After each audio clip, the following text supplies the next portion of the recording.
So when they arrived at the destination, so they began to pile the ammunitions, the bombs. Sister Lisa, move this way so you can see me. I see you turning your head. Move to the left so you can see me. So they started piling the ammunitions. This was in the night, in the middle of the night. So they were piling the ammunitions. So they have all the anti-missile missiles, they have all the real ammunitions, they have all the turbo this, the turbo that, you know, all those great things that the Lord has blessed America with. So they began to pile those things. So when they finished piling the things, it was really high up, like a heap of a mountain.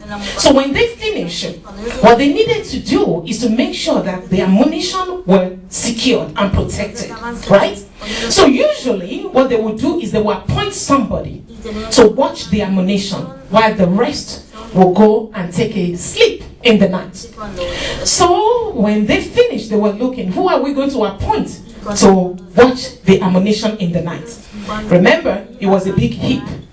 And whoever is going to watch must be at a position where he will be able to see everything that's going on. Whether it's on the mountain that is close by, or the hills, or they're coming from the water or the land, the person must be on a high position to be able to see if the enemy is coming. And the person will be able to blow the signal to tell the others that the enemies are on the way.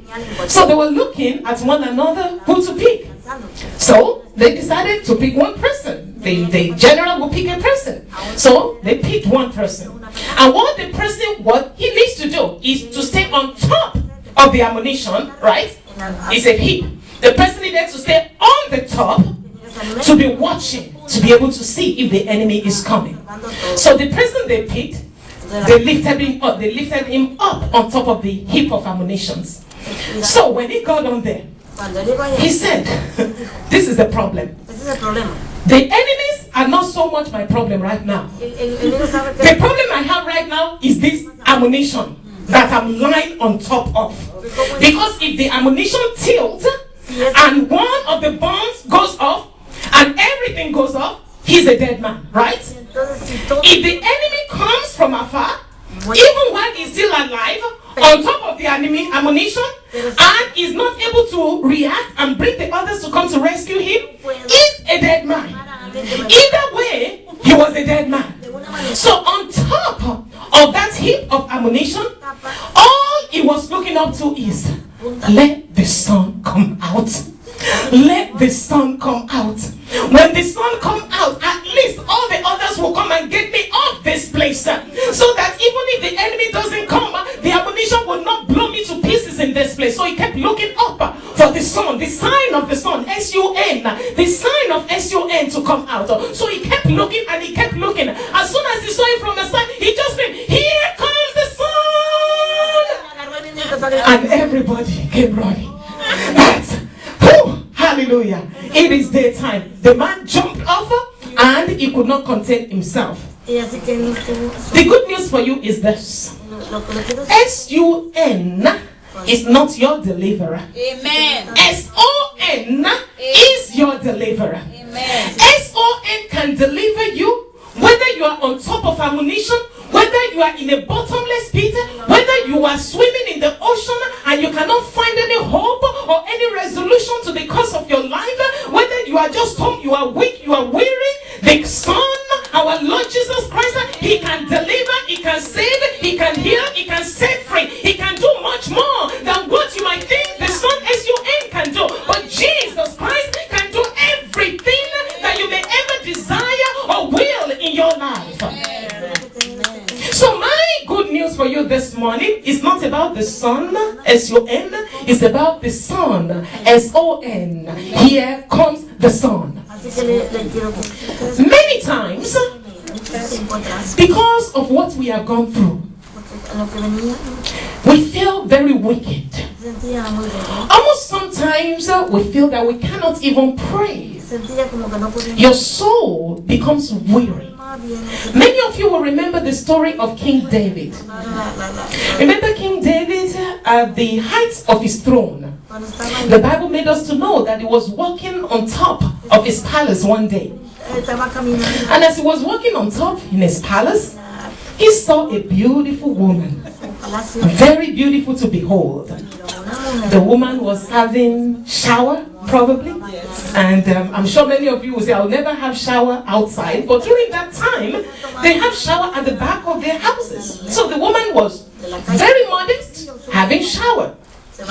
But King David, who was supposed to be at war, the Bible told us that time. The Bible said it was the time when kings go to war. So the king was supposed to be at war, but the king decided to stay home. And so when he stayed home, his eyes saw what his eyes was not supposed to see.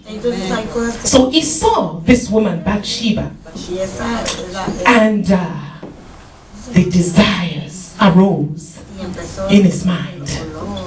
And then he sent for the woman Bathsheba, and when Bathsheba came, he took Bathsheba in and met with Bathsheba.